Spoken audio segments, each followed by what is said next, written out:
Welcome everybody. Thank you so much. Thank you. Yes, thanks, Jennifer. Thank you to our presenters. I am planning on recording this so that hopefully we can share it with more parents, because I do think this is really a valuable topic and something that parents could really benefit from. I guess it's possible people might join in as you're talking, so I'm going to try not to interrupt you though. So you all have sort of a guideline of what to talk about. So Charmaine, I'm going to turn it over to you to introduce yourself and tell us your employment story. Yeah, sure. So I'm Charmaine, and so my eye conditions, basically I was a preemie and I have basically been blind my whole life, and I am totally blind. My job is that I am a U.S. tax lawyer. Sorry, I have a cold. I'm a U.S. tax lawyer, and right now I do mostly corporate tax work. So that's like mergers and acquisitions, reorganizations, and cross-border investment stuff. Before that, I worked at a tax clinic, and I also did some like policy research work. And how I got my current job, basically, I'd say like I was interested in becoming a lawyer like very early on, although that was mostly, because my parents watched a lot of legal dramas, and just sort of by osmosis, I became interested in it, but really had no idea what that meant. So I'm talking about like basically back in elementary school. Sorry. I was already sort of interested in becoming a lawyer, or one of several things it was. And it was really in, I would say, high school that it was, more of an active thing that I was interested in. And at that time, I was still more interested in sort of, I would say, sort of policy type work, and also possibly like working with NGOs and that sort of thing. So at that time, I was involved with like Model UN and doing debate and those kinds of things. So,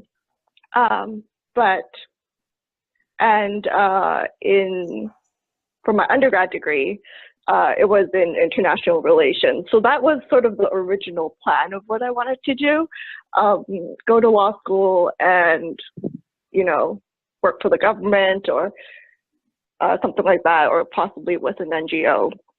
But then when I actually got to law school, it became pretty apparent that like a lot of like international law type,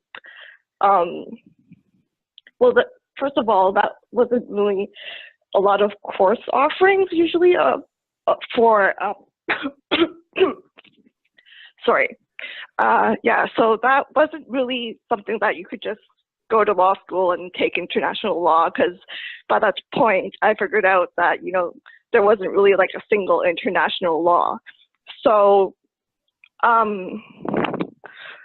sort of rethought what it was that I wanted to do, just because I felt at that point, most people in entering, sorry,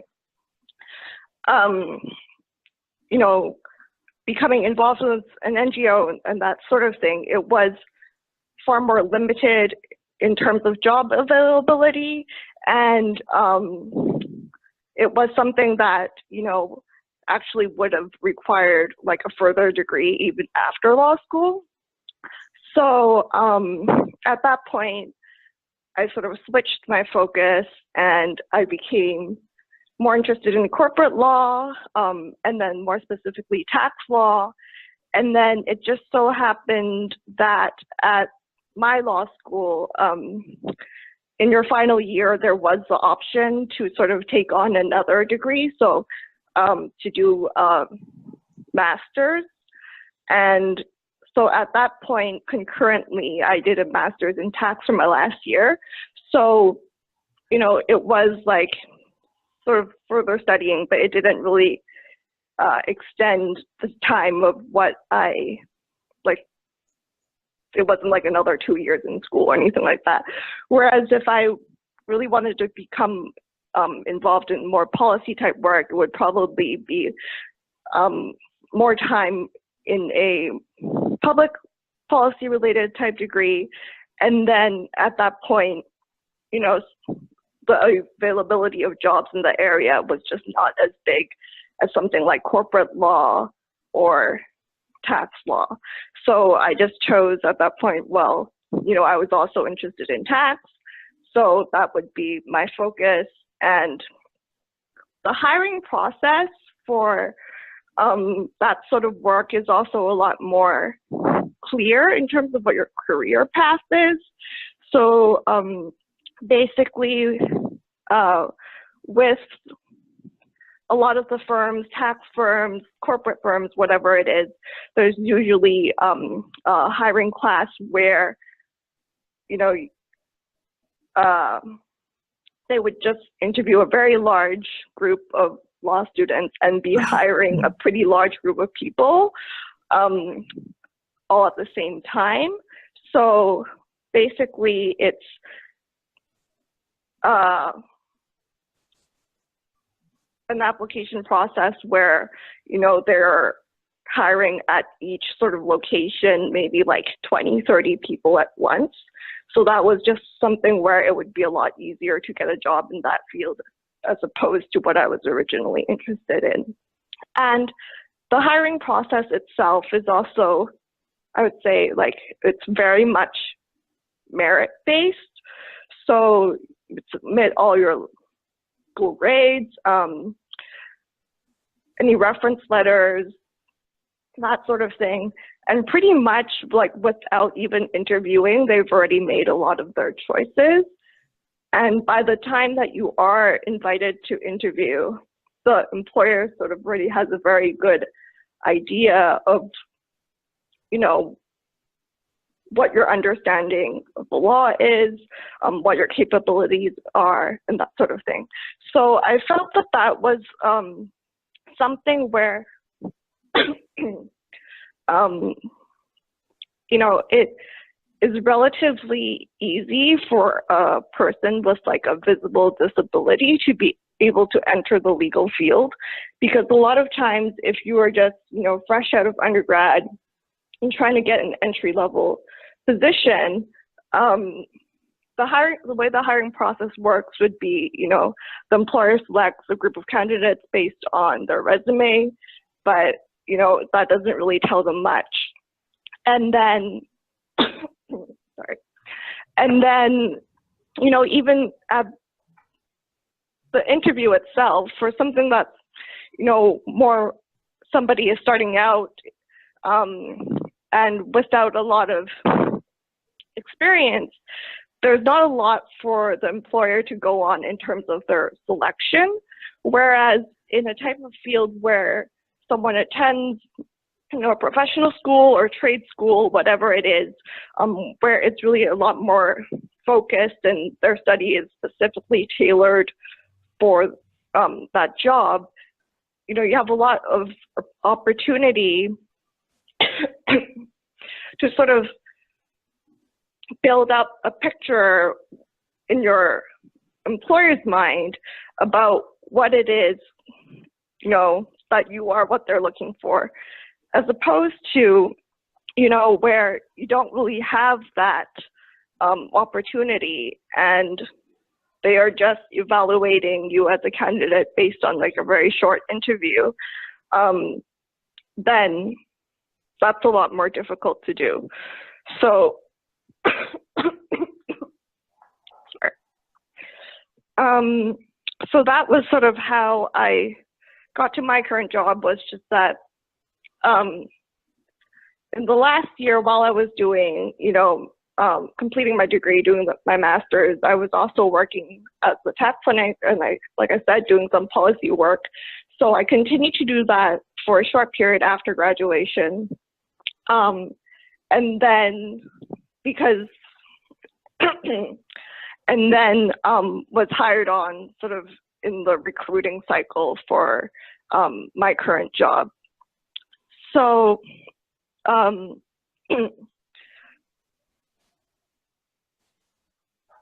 I would say that sort of being strategic was really helpful in the employment process. So like I said, with legal hiring, it's sort of like a very mechanical sort of thing where, you know, before you even meet your employer in person, you already have a lot of opportunity to sort of build up an image of yourself with them. And it's just really to take advantage of that, I feel, that because, and I didn't, you know, disclose from the very beginning that I was blind. And I think because a lot of times, you know, where it's when your first interaction or very early on in the process, that's what someone is, it's like the first thing they find out about you, then that, you know, can sort of sometimes be a barrier just in their perception.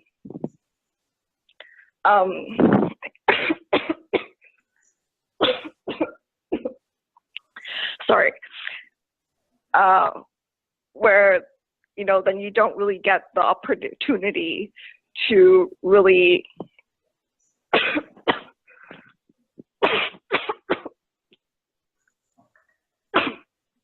sorry. Then you really don't get the opportunity to get to that next step where they're really evaluating, you know, what your job capabilities would be. So, sorry. And finally, in terms of what my parents did, I would say that, you know, they were always very encouraging. So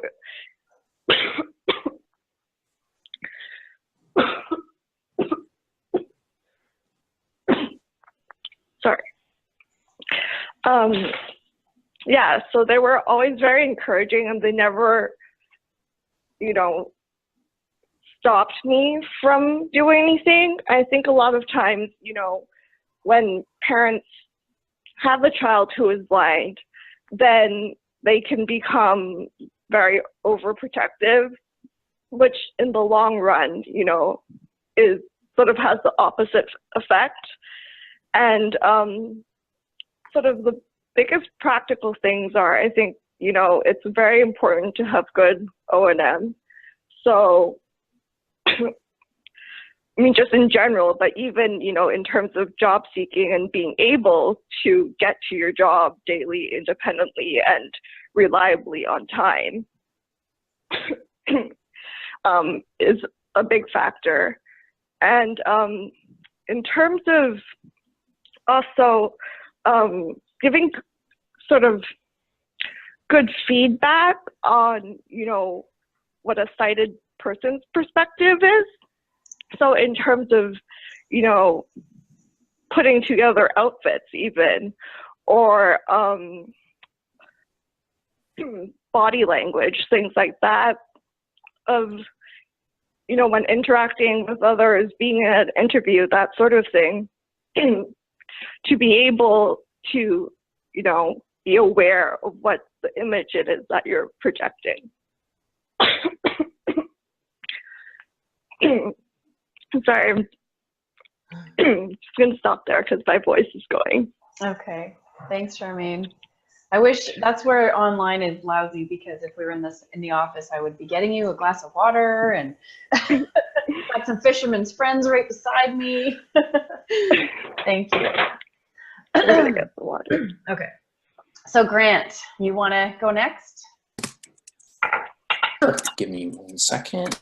Get the video going. So I work for Accessible Media Television, so it's a national channel. It's available on all digital cable packages and also online. And I'm basically the face and voice for the Vancouver Bureau. So I do on-camera work.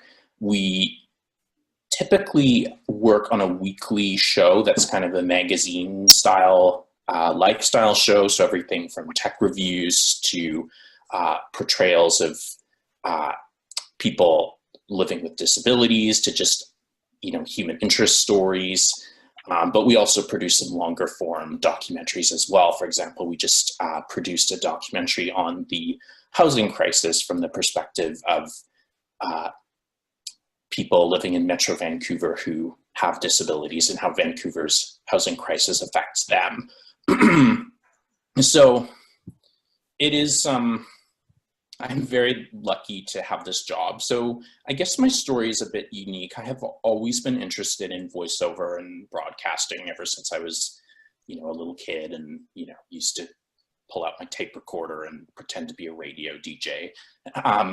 And when I was about 11 or 12, I produced a voiceover demo tape. Actually, it's kind of funny, one of our babysitters helped me do some fundraising and stuff like that. And we did it in an actual studio, so it was really cool. And the company I worked for was an audio service back then, and they did an interview with me about my fundraising exercise. So I guess, part of that is the networking. They were, aware of me. I did do post-secondary. I took a Bachelor of Arts at UBC. And while I was studying, I was also looking for part-time work. And so I reached out to the Neil Squire Society, which, among other things, helps people with disabilities find jobs or sometimes volunteer opportunities. I did do some volunteering with them, and eventually they matched me up with Accessible Media, which was starting up the TV biz, and they were looking for people who had the perspective of someone with sight loss. Which reminds me, I forgot to tell you about my own sight loss. I'm totally blind, have been blind since birth. So they were looking for people with that perspective to report. So yeah, I was able to join on, and it turned out to be a really good fit. I absolutely love doing it. And one thing I really pitched was technology, because I'm a kind of a tech guy. I love all things assistive technology, mainstream technology. So we did a lot of product reviews and that sort of thing. That was only a casual job, maybe once every month or two. And there were 5 reporters, including me. Shawn was one of them as well.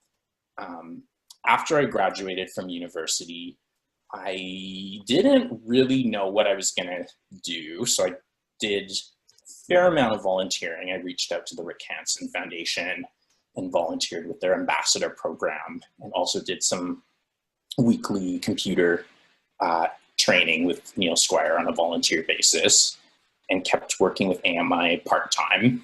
So I did have some experience-ish under my belt, and some support from the team at AMI. So when the full-time job was posted, I applied for it, and I did get it, which was pretty awesome. So I guess what qualities are required for this job? I think one of them is, well, obviously interviewing. So, active listening and just trying to sort of be on all the time. That doesn't do any good to show up to an interview and be grumpy. You have to try and be really on and open and receptive and listen to people's stories.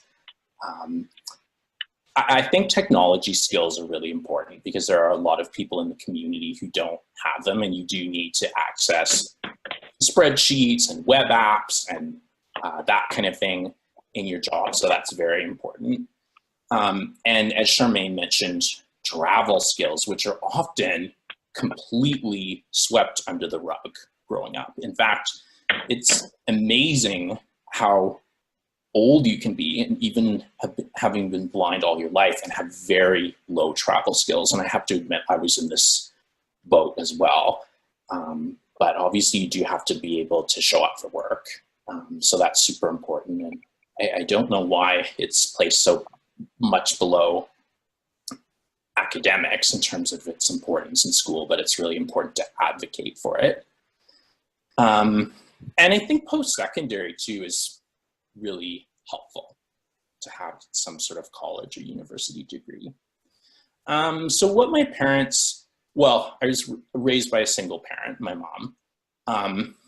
But I think the first thing is just, you know, as they say in Blind Beginnings, setting expectations high. Like, you know, a lot of peers that I grew up with who had vision loss, you know, at camp would just sort of expected, you know, I'm probably never going to work, and, you know, I'm just going to be on disability assistance for my whole life, and that kind of thing. And there's no point minimizing the fact that people with disabilities do face discrimination in the job market. So some people are qualified to work and they apply for jobs and they don't get them unjustly. And that is a huge issue. But I do think setting expectations high, that if a person with vision loss wishes to work full time, then I think that should be encouraged as a very realistic goal. And just, you know, discouraging inappropriate behavior like the body language, you know, putting your head down or turning your back on someone, or just these little things that mean a lot to sighted people that we can easily take for granted if we don't see other people's body language. I guess maybe I would have liked for my parent to push me a little bit more in the travel department. But I think maybe the assumption was that it was all being taken care of in school, or it would all be taken care of, you know, by getting a guide dog or something like that. But that, I mean, street travel, that's really important to advocate for. So yeah, I feel like I've rambled on enough. It's been about 10 minutes, right? Yep. Thanks, Grant. That's great. And I recently watched your documentary on the housing crisis. Just watched it yesterday, and it was really well done. So awesome job. Thank you. Thank you very much. Yeah. All right, Jessica. All right. Well, hello. My name is Jessica. I, like Grant and Charmaine, am totally blind. I was also a preemie. I think we all were. It's kind of fun. We all grew up and went to camp together, so it's also kind of fun. We all know each other. But yeah, I was pretty much born blind. Had a little bit of vision until I was about 2, but I don't remember any of that. So just for all intents and purposes, been blind my whole life. I work at a retail store that sells technology. My company is a little bit weird about confidentiality and secrecy and things. So I'm not really sure how much detail I'm really allowed to go into, because I didn't get any kind of permission to do this. I just kind of said, yes, I'll do it. So I'll leave it there. I work at a technology company that, a retail store that sells technology. I'm sure you can figure out which one it is. And yeah, I've always been into technology, growing up. You know, I was that kid that was just on the internet until 3 in the morning in chat rooms and doing all kinds of things I shouldn't. But yeah, technology has always been a big part of my life and something that I was interested in. And when this company that I work for brought out devices that were accessible right out of the box, you know, phones with screen readers and computers with screen readers and everything built right in, where you didn't have to purchase anything extra. I was really inspired by that, and I decided that I wanted to work for this company. So it was kind of like a dream. I got my degree, my Bachelor of Arts in Creative Writing and Journalism, and I enjoyed that, and I enjoy writing, and maybe one day I would like to, I don't know, AMI sounds kind of interesting, but maybe one day I'd like to delve more into the journalism side of life, because that's what I got my degree in. But I remember being in school and finishing my degree and thinking, man, I just can't wait to graduate so I can go work at this cool store for this cool company. And yeah, so they had contacted me before I was hired and asked me to do some presentations for, I think, the Edmonton School Board or somewhere in Edmonton, about technology and their technology in particular and how it's inclusive. And so I did that, and I mentioned to everybody that I met during that presentation that I would really like to work for you guys, and they were very open, and they said, well, yeah, you can use us as a reference on your resume. So I did that, and all of the hiring process was done online. And I was very blessed, I would say, because I know a lot of people, a lot of my peers and friends who are smart, capable, amazingly epic people, but, you know, they apply for tons of jobs and they get interviews even, and it's like Grant was talking about with the discrimination. That is real, and I feel very blessed and fortunate that I didn't really have that. I kind of got my first job because the company that I work for is truly an equal opportunity employer. And yeah, during the hiring process, there was no like, I don't think you can do this. It was more a matter of like, I believe you can do this. I'm not exactly sure how you can do this. But thankfully I had a network of friends, mostly in the US. I knew a couple of other people who worked the same job that I'm doing now. And so I had a little bit of a network to reach out to and ask logistical questions of, and accommodations were made. I don't need a lot of accommodations, but the POS system that we use at work is all accessible, like to ring through transactions and stuff. And yeah, so they were very much an equal opportunity employer, very much supportive and encouraging. And I've been working for 6.5 years at my store, and I was promoted to full-time last January. I guess I've been full-time for almost a year, so that was pretty exciting because being full-time was something that I'd wanted for a long time, and it took me a while to get there. But the day that I was promoted, they invited me into the office, and I was so anxious. I thought they were gonna fire me. I don't know why. I was just like anxiety brain, and they were like, "No, it's the opposite. Like, we want to promote you to full time." And I started crying. I was so happy. But yeah, it's been a journey. It's been wonderful. It really helps when your employer believes in you and is encouraging of you and doesn't place any limits on you. And yeah, I would say I'm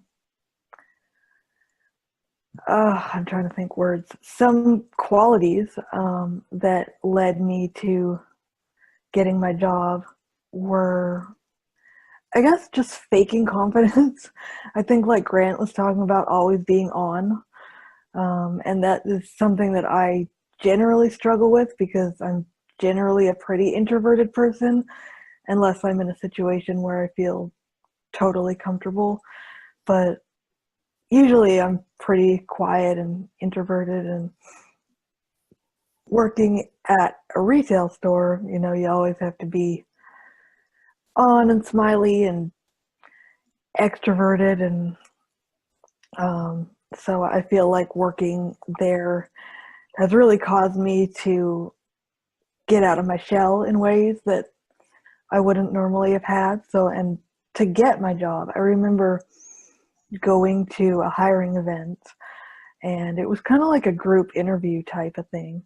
And I remember thinking, my gut reaction is going to be nervous and to be quiet and shy and to shut down. But I gave myself a mental pep talk, and I really worked hard to answer every question and to participate as fully as I could and just be confident. And I think that was a big thing that helped me to be employed. And also, yeah, like Charmaine was saying, having yourself together and, you know, picking out outfits that look good and just being presentable and knowing that, you know, you're working with sighted people who can see you. And sometimes we take that for granted because that's my dog. She wants to go outside. But yeah, sometimes we take that for granted because, you know, we can't see. So we forget the people around us can see us. And so I think it's important to look the part and, you know, be clean and be dressed well and everything else. Also, yeah, like Grant mentioned, travel skills, huge. You need to be able to get to work on time. However it is, I mean, whether it's handy dart or, you know, traveling from point A to B yourself, I've done both. When I was in between dogs, I took handy dart because there was a huge intersection, and maybe I placed limits on myself, but I just didn't feel confident crossing it with a cane. And so I would take handy dart, and you had to kind of be strategic in how you scheduled it. So, I mean, you can get to work on time with handy dart if you schedule it right, but it's very stressful. So travel skills, now that I have my little sassy dog, and now that the SkyTrain goes all the way out to where I work, it's a lot easier to get to work. So now I take SkyTrain, and it's awesome. But yeah, travel skills is a big one that I feel Canada or BC or something, really, the school system, I don't know who, but someone lets us down because, yeah, I mean, there's some people that have really epic travel skills, and there's some people, like I think all of us in this group right now, I mean, we're all smart, capable people, but we all mentioned, you know, I was, you know, older before I really learned how to travel well. And so I think that is super important if you can get good O&M from the time your child is young, and that also increases confidence in every area of life. As for my parents and what they did and didn't do, I feel like my parents have always been really supportive. I know, we're gonna go outside soon. Just stop. They've always been really supportive, and yeah, just never, I mean, anything I wanted to do, they never really placed limits on me. And I think that is the most important thing that you can do as a parent, is to, I mean, I know your instinct says protect your child at all costs, but you have to let them make mistakes and have their own experiences and live, because if you don't, then it's going to come back to bite them later when they're an adult and they're trying to find employment. So yeah, I think that is my story, and yeah, I appreciate you guys all being here. Thank you, Jessica. And feel free, if you want to take your dog out while I'm talking, I will not be offended, and we don't want any accidents happening. No, is there going to be questions though? When is that going to happen? Yeah, so I'll do mine and then we'll open it up to questions, although I think we still only have one parent, so, but we'll give her No, a chance. I think somebody else joined. I heard someone else Okay. joined the meeting. I didn't catch Okay. who it was, but I think someone else is here. Okay, cool. And then at 2. All right. So my turn. So I have been visually impaired from birth. I have a degenerative eye condition, retinitis pigmentosa. So when I was a kid, I could see, I would say between 5 and 10% I had of my vision. So I could see like looking through a toilet paper roll, which was enough to sort of fake it as a sighted person. Gradually, my vision has deteriorated. So by the time I was 18, I wasn't able to see straight ahead anymore. I couldn't read print, and I had a little bit of peripheral vision off to the sides, which I still have a little, but it seems like it's less and less all the time. I am the executive director of Blind Beginnings, and I'm also a counselor. Just recently started working, like actually getting paid as a counselor, which is kind of exciting. I would say that I wanted to be a counselor from the time I was in high school. I think in grade 10 or 11, I started thinking about what sort of a job I wanted to do when I grew up. And I kind of thought counseling was something I could do whether I was blind or not. So that it was sort of a practical thing, but it was also based on what I knew. So my aunt was a social worker and she worked with youth, with young offenders. And so I thought maybe I wanted to work with young offenders and support them in some way. And that was kind of what I thought as I went through and got my first degree. When I graduated, I had a Bachelor of Arts with a major in psychology. I realized I was qualified to really do nothing. I got a job at a youth center, and with, sort of working with kids who were kind of that young offender population or could end up that way. And I realized that I was actually really intimidated by these kids, and it wasn't really what I wanted to do.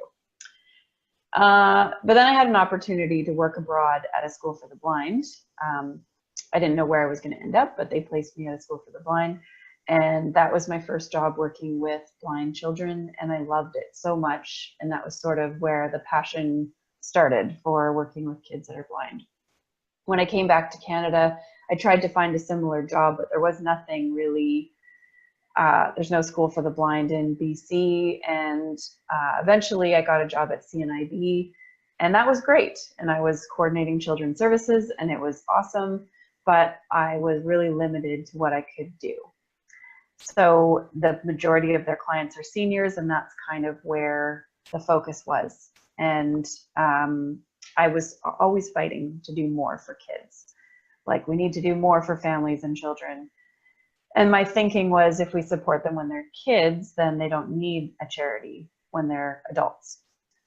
So I wasn't getting anywhere within that organization. So I just kind of got fed up one day and decided to quit my job and start a nonprofit. So I would say I fell into the position of being an executive director or a nonprofit manager. I didn't know the first thing about it, but I got there because of my passion for wanting to support these kids and my own life experience of, like, my parents really didn't have any support when I was young. They really struggled with my visual impairment. They didn't tell me until I was 12 years old because they thought I would give up on life if I knew. And I just felt like if they had had more support in those early days, if I had had more support when I was a kid, maybe my own adjustment to my vision loss would have been easier. So I ended up being an executive director. I've learned a lot just by doing, but it really wasn't what I necessarily planned on doing. It's been awesome. Like, there's things I love about it. I love the variety. I love that I'm able to create stuff and you know, do something that's really rewarding. But in the back of my head, there's also this counseling part that I actually was what I really wanted to do. And I think with, you know, sort of counseling for kids or teens who are blind or partially sighted, or for family members or parents, was sort of what I thought I would be doing. And I do that a little bit through Blind Beginnings, but more of my job is probably in fundraising and managing the business side of the organization, which is not really the thing that gets me excited. The qualities that I think attributed to my success in my career are determination, perseverance, and hard work. And sometimes I feel like in my sort of career working with blind youth, I've really pushed the whole no limits. You know, you can be anything, you can do anything. And I forget to mention how hard it can be sometimes, and how hard you have to work, and how there will be doors slammed in your face, but you can't give up. And I remember after I finished university with my first degree, I was unemployed for about a year, and I went to a lot of job interviews and thought that they went well, and I would kind of like imagine myself getting the job and, you know, have it all planned out how it would go for me. And then I would get the call that I didn't get the job, and I would feel so disappointed and so just like hopeless, really. And I would cry, and I would just think, oh, I'm never going to find a job. No one's ever going to hire me. And I would be all sorry for myself. And I would allow myself a day to feel sorry. And then I would wake up the next day and be like, well, what are your options? Your options are to quit trying or keep going. And I felt like quitting wasn't an option. So determination is really what got me to where I am, I think. I wasn't going to take no for an answer, and I wasn't going to give up. What my parents did or didn't do. Oh, my parents. I love my parents. I really do. But I do wish that they had higher expectations for me. I sort of grew up feeling like nobody really expected me to amount to anything. Like, it would be perfectly fine if I didn't end up having a job. You know, that of course you're blind. Like, of course you might not get a job, and that's understandable. And no one ever said that to me, but I just sort of felt like maybe that's what the feeling or the belief was. And for me, I really wanted that not to be the case. I wanted to be able to support myself. I wanted to take care of myself. I remember having conversations with my family when I was in high school about what sort of jobs would I be able to do. And we would talk about, you know, maybe you could teach piano because you can play the piano, or maybe you could be a court reporter because you can type really fast. Not what gets you excited, what are you passionate about, what do you want to be. So I guess I really truly believe that if it's something you care about, like something you're really excited about doing, you're going to figure out a way to do it, even if no one else has done it before. So yeah, I guess I think that I wish my parents had been more open to talking with me about my fears for the future. I think that I always felt like I shouldn't talk about my blindness with them because it made them sad, or it was upsetting to them, or it was just something they didn't really want to acknowledge. So I didn't talk about it with them, but I didn't really have anybody else to talk about it with either. So if I was worrying about how could I possibly do A, B, C, or D, there was no one to really troubleshoot that with and problem solve and kind of brainstorm, like, oh, you want to be a DJ? Well, how are you going to do that if you can't see all your records or whatever? So anyway, yeah, that would be my kind of wish, I think. I think I covered everything. Before I open it up to questions, I guess I just wanted to give everybody one more opportunity. If there was, and I didn't prepare you guys for this, but if there was one piece of advice that you could give to parents about how to support their children around sort of their future goals, what might that be? And maybe I will start this time because I actually wrote down a couple things because I thought of this after. Volunteering, something nobody has really mentioned very much. I think I just can't stress enough how important I think it is. So getting your first job when you're blind as a teen is pretty tough. Like working at McDonald's is going to be challenging, or working in retail in most stores is kind of tough. So I feel like what happens a lot is youth who are blind go through university and they get a degree, but they've never had a job. And then it's really hard to get a job because you don't have anything on your resume besides your education. So volunteering, I think if you can encourage them to volunteer, I think that's really key. I already mentioned sort of talking to them about sort of like, what do you want to be when you grow up? And not necessarily shooting down anything that comes across as unrealistic. So if they say, I want to be a police officer, you don't have to sort of say, oh, I think there's vision requirements for that, because maybe there's jobs within the police force that they could do. And maybe the next step is to like explore what kind of jobs are in the police force, and maybe meeting some police officers and finding out more about their jobs. And they're going to figure it out eventually if it's not a realistic thing. It doesn't have to be the parent that shatters those dreams right from the get-go.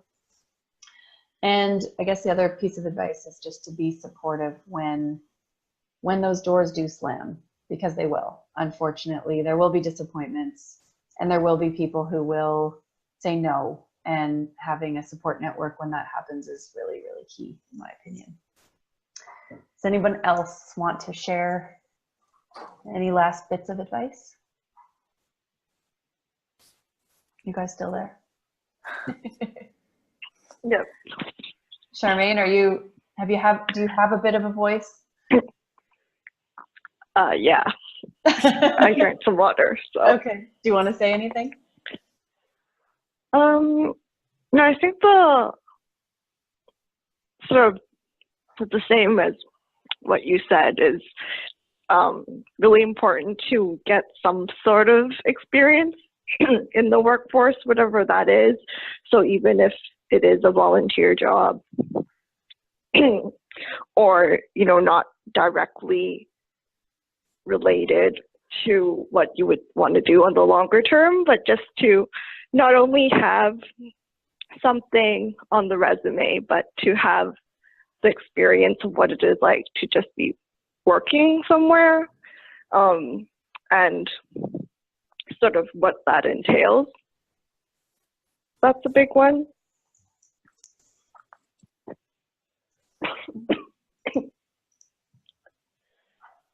Great. Are you finished? Yeah. Okay. Grant, did you want to add anything? Yeah, I mean, I definitely agree with all of your points, and volunteering is really key. Setting, keep the dream alive, set expectations high. Don't just assume your child is going to be on, out of work for the majority of their life. Yeah, be supportive and like Shawn said, think outside the box, not just the sort of typical transcriptionist, massage therapist, piano tuner, those kinds of stereotypical jobs. Of course, if that's what someone's passionate about, that's great. But if not, then definitely don't shut down their dreams, and really make sure that they're fitting in appropriately socially in terms of body language and behavior and that sort of thing. No one's perfect, but obviously if you go to a job interview and, put your head down on the desk or something like that, then you're not going to get super far.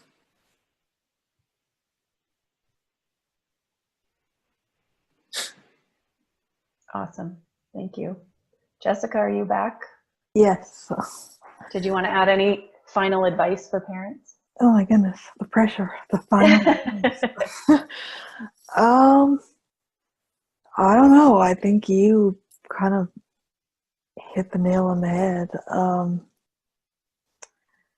Yeah, I totally agree with with, you know, not shutting down their dream, whatever they want to do, even if it's something logistically you don't think that they could do, you may be surprised. I mean, there's some blind people in the world that have some really cool jobs that I mean, even I look at it like there's a girl on my Facebook that works for NASA, and like, I don't know, there's like all kinds of cool stuff. So it's like, you might think, oh, well, how could somebody do this?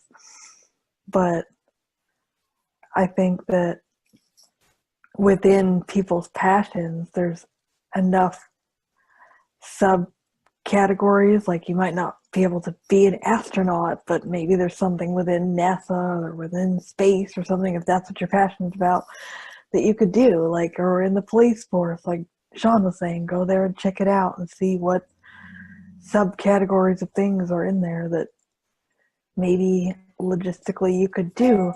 But even before that, like when your child is young, you know, everyone has a million things that they want to do when they grow up. Just, you know, let them dream and don't try to shut it down, because that's important, to let people be passionate about YouTube. Embracing yours just uploaded a video. about what they are.